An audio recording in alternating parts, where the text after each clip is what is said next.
My daughter, Jana, is a sophomore in high school.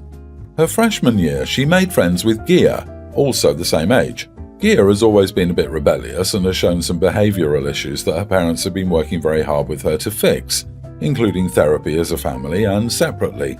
Lately, Gia has been doing well. My daughter has been trying to help her, and Gia's mom has said my daughter has been an enormous help by setting a good example. Anyway, Jana came home last week and informed me that Gia is pregnant. Apparently, Gia convinced her boyfriend to do this with her, despite the poor kid being a freshman, and she's now 6 months pregnant, but she's been hiding it. Jana has told me Gia's parents and the boy's parents have known for a while, but Gia didn't tell Jana until recently. My daughter has always been serious, a pragmatist, so she got a pretty good idea of what Gia is in for. I feel really badly for Gia. She made a stupid choice, but she's young. And I remember thinking I knew everything at such an age, and it took some life happening to teach me. I don't judge Gia. I wish her the best. My Jana has been very upset. She said Gia has been urging her to get pregnant as well, saying they'll raise their babies together, be roommates. Basically, Bev and Faye from riding in cars with boys before their babies were born, and they realised it was actually hard work. Jana is dating someone, but she told me she has no intention of becoming a mother anytime soon, and every time she tries to talk to Gia about the realities Gia and her boyfriend will face, Gia just blows her off. She says that it'll work out and everything will be fine, and she wants Jana to have a baby too so she can have someone to do everything with. This is disturbing to me for obvious reasons, and Jana has let me read the texts and DMs between herself and Gia. Frankly, Gia's behaviour is dangerous to me, and it's causing my daughter severe anxiety and guilt because she wants to be there for her friend, but she also thinks her friend has gone off the deep end. I decided this is a moment where I need to choose for her since she's having trouble, and I told her that she can no longer be friends with Gia. To be honest, Jana seemed a little relieved to finally have the "my mom said no" excuse. I guess Gia has told her parents that I'm not allowing Jana and her to be friends anymore. Her parents showed up at our house and accused us of, to list a few, judging their parenting, judging Gia, being bigots, misogyny, intolerance. It was not a pleasant conversation, and it took a great deal of work to make them leave our property. Gia's mom has been telling our mutual friends that I'm a witch and we're horrible people, and it's starting to cause fractures within long-time friendships as people take sides. Am I the idiot? Not the idiot. It sounds like you read the room well if your daughter is genuinely relieved. It's not surprising that they came round to take their grief out on you. I'm pretty sure they feel guilty for how their daughters turned out, and it's easier to be mad at you. As much as Gia needs someone to be a role model, that can't be at the expense of your daughter's mental health. Not the idiot. You are responsible for your daughter. Every decision should be based on her well-being. A pregnant young girl with behavioral issues who's trying to force your daughter to get pregnant as well? Huge no-go. You did the right thing. Keep your daughter safe. As for Gia's parents, instead of coming to your house and criticizing you, they should think long and hard about their parenting methods, seeing as how they've clearly failed. Good luck. Her mom thinks this is normal young girl's behavior, that right now Gia feels like a big girl and she's the center of attention because she's cute and pregnant and thinks that it's just an excellent time for her, and naturally she would want her best friend to experience all of this as well. Her mom's logic amazes me. Gia's parents feel it's fine for her to encourage Jana to get pregnant. That is a new level of crazy. Yeesh, they are the idiots. Heck no, you are not the idiot. Good for you for having your daughter's back. The problem was not the pregnancy in and of itself. The problem was Gia attempting to make her problems everyone else's problem. Clearly behavior she learned from her parents, if they would instead badmouth you than address the behavior on Gia's part that cost her a friend. Geez, I wonder where Gia got the idea that it would be cute and fun to be a young mom. Gia is in for a hardcore reality check once the baby pops out, and I think it's going to be an enormous shock. Heck, I was 32 when I had my first baby, and the speed at which people dropped their interest from me to my newborn almost gave me whiplash. Like strangers would come up to us and say, "Oh, what a precious baby," and literally say nothing to me, like I was invisible. If that shift bothered me, a grown-up woman in her 30s, I can't imagine that Gia will handle it well at all. My 27 female friend and I have a group WhatsApp. One of the friends, 21 female, had an identity crisis, which she mentioned in the chat. No one was responding to it late at night, so I did. I asked her what she needed, and she said hugs and advice. I'll admit I'm more solution-oriented than giving plain hugs, which is where I think I may be the idiot. We discussed how she considered herself demi-romantic and straight, but repressed memories had come up where she had thoughts about girls, and now she was wondering if maybe she's bi. I'll admit I didn't immediately know what demi-romantic is, apparently when you don't feel romantically attracted to people unless you know them better, and she explained it to me. I mentioned this seems pretty normal to me. I guess I am as well, I just never considered I needed a label for that. She said normal is a problematic term. The issue, however, was her newfound potential orientation, which was causing her crisis. My advice was to focus on labels that describe her personality, caring, creative, etc., and put a pin in the orientation question, i.e. to be open to not knowing the answer. She is pretty sheltered and has barely dated, so by my logic, she can't honestly know for sure. She said other people her age do, and therefore she should too. I wasn't really sure what else to say at this point, but it was awkward. Another friend then chimed in, discussing more the importance of finding labels. This friend came out some years ago as trans in a conservative environment, so I fully understand finding strength in labels in that situation. In my other friend's crisis of potentially being bi instead of straight, however, the focus on labels seemed to cause her more anxiety than strength. I said as much, and while she didn't call me an idiot directly, she definitely is acting cold. Some friends say I gave her good advice. Others said she just wanted validation and I should have stuck with that. Am I the idiot? I understand this is a complicated topic, and I honestly never thought much about labels myself, but I wonder if I was insensitive. Not the idiot. It sounds like you simply gave her another point of view about labels and how they may not be as important as they were thinking they are. While your friend may disagree with you, at least they could consider it from a different angle. I know people who take strength from the label they have assigned to themselves, and others that hate being labelled. Once your friend figures out who and what they are, if they ever do, they will see that you were reasonable. You are the idiot. I can tell you didn't mean to be, and I get the compulsion to give advice, but you waded out of your depth. Put a pin in it feels very dismissive of the whole issue she's having a crisis about. Like, if I came to you having a concern about my career options, and you basically said, oh, just don't think about it, think about something else until you get experience in the field. Basically, you should have listened and maybe said something like, wow, I've never heard of that before, I'm learning something new here. Then let her tell you what she was actually feeling before shutting her down with the other things are more important and you can't really know yet kind of talk. No one's the idiot. What you said, while maybe not the exact right words, were not totally egregious to be idiot level. It does sound like your friend may need to vent or talk through the identity issues, so maybe the idiot thing was providing a solution at all. They just wanted a friend to talk to. You just didn't use the right words, which I don't think makes you the idiot, but you still upset your friend, so sincerely apologizing might go a long way to mend bridges. It's so weird. When I was young, everyone was like, don't label me, I am who I am, and that's just me.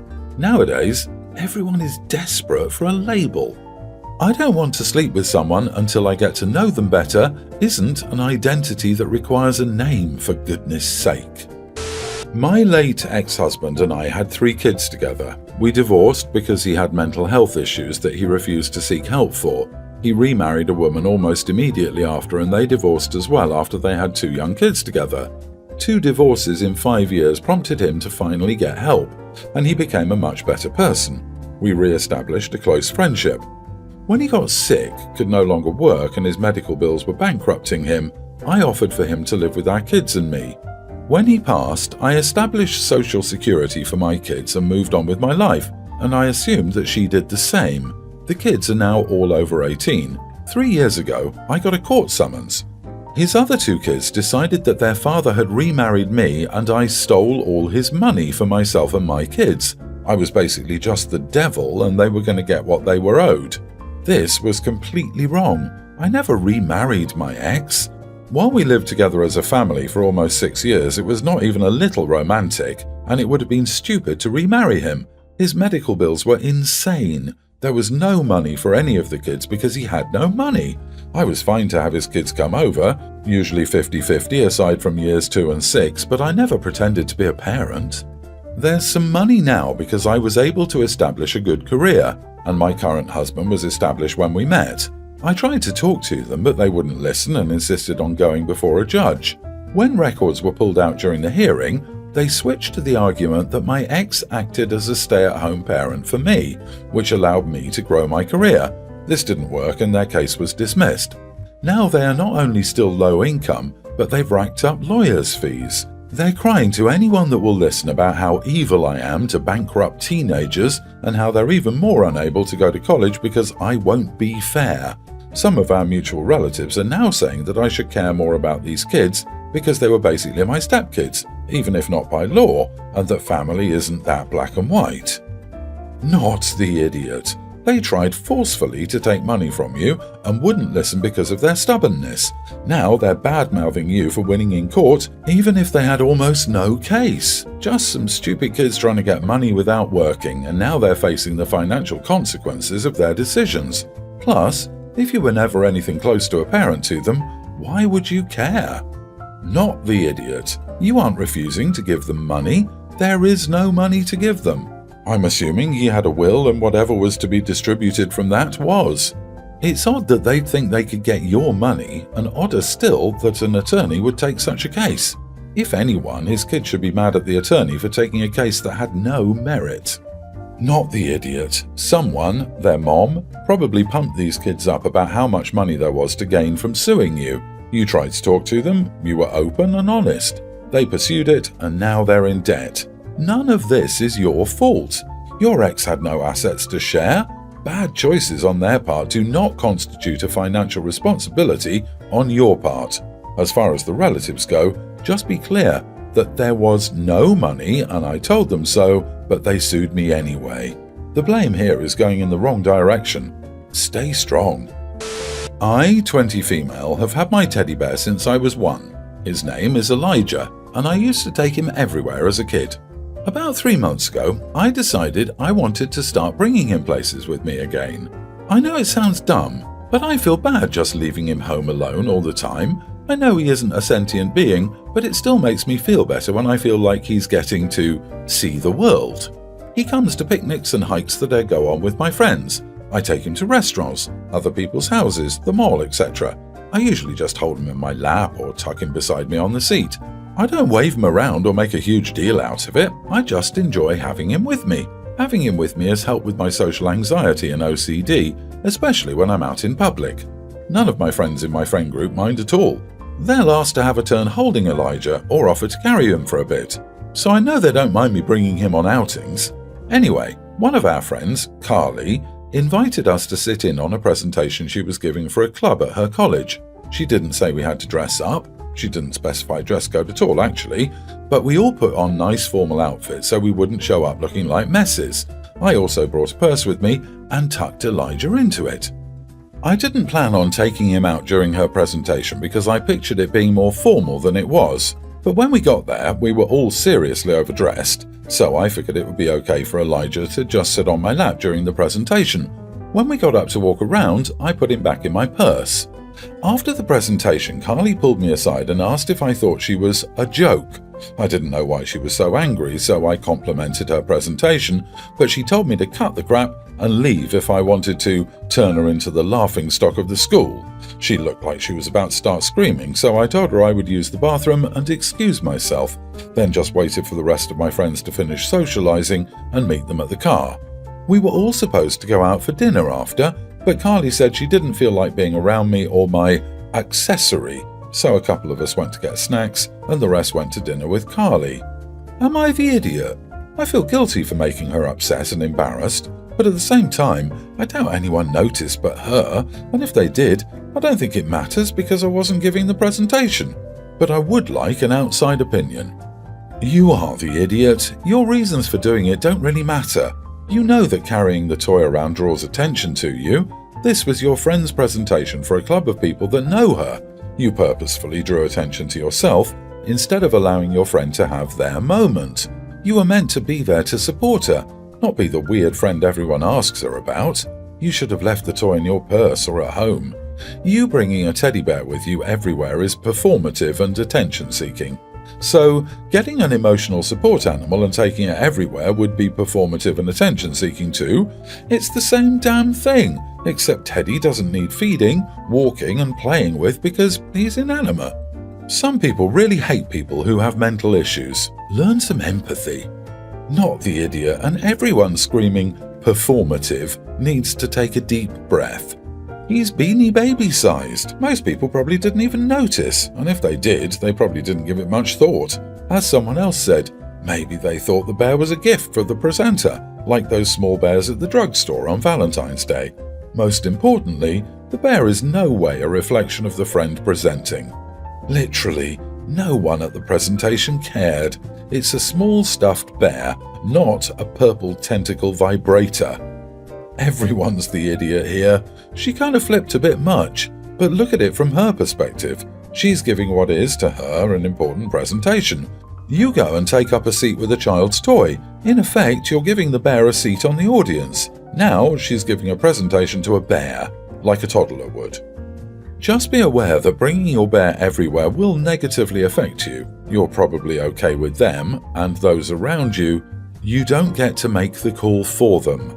Not the idiot. Based on all the responses, people in public will judge OP for having a stuffed bear. You think if it helps, keep doing you and screw everyone else. I believe OP already understands it's not entirely normal to have it out, but she's clearly going through something. I hope you're okay, OP. My stepdaughter's birthday was 2 weeks ago, and I'm still getting messages about how wrong I handled this situation. My stepdaughter is spoiled. This is because her mother lets her get away with everything. Her mom is a complete Karen and is trying to make her like her as well. My stepdaughter asked for a new tablet, so I've been saving up to get her one. I bought it about a month before her birthday. My husband, her dad, told her about this. I confronted him and he said that she's been bugging him about a tablet in his defense. He didn't tell her where it was. He didn't have to though, because she found it herself. She made fun of its size and then proceeded to destroy the whole thing. I asked why she would do that, and she said her mom told her to do it, but that's blatantly a lie. She broke it to make it look like an accident so I could buy her a bigger one. I refused to get her another birthday gift. On the day of her birthday, my husband asked where my gift was, and I told him I said I wasn't going to get another one. He said that was selfish. I said it was also selfish to destroy something that effort was put into. Now everyone in my stepdaughter's family is saying I'm a major idiot. Was I really being an idiot in this situation? Wait, let me get this straight. You bought your stepdaughter a gift she'd been asking for. She found it beforehand, regardless of if she was told or not, and purposefully broke it. They demanded you get her another one since it was now broken. What? So not the idiot. You are not the idiot. You got an expensive gift for your stepdaughter. Not only did she not wait for you to give it, but she practically stole it, then destroyed it. And then everyone expects you to get her another gift. Sounds like she didn't deserve the first gift to begin with. Your husband is the idiot for not having your back and raising a spoiled daughter. How old is your stepdaughter? This seems like serious behavioral problems your husband and her mother never addressed. I wouldn't buy her a thing ever again until she learns how to treat you and the things you give her with any sort of respect. Not the idiot. You should have gift-wrapped the broken tablet. The bigger issue here is your husband enables this behavior. It sounds like he's convinced you that his ex is to blame when he's also, or completely, the problem. That's a huge red flag and suggests you two need to have a serious talk about the expectations you have about your relationship and parenting. What he's doing is tantamount to child mistreatment because he's creating someone who won't be able to function in society. Might as well get her a prison jumpsuit so she gets used to wearing it. I'm not sure if the husband is really that bad or if he's trying to keep the peace. Either way, he was in the wrong in this situation. Personally, I'd go long no contact with the family, and if the husband isn't willing to do that, then we have an interesting situation. This would be a deal breaker if I was in this situation.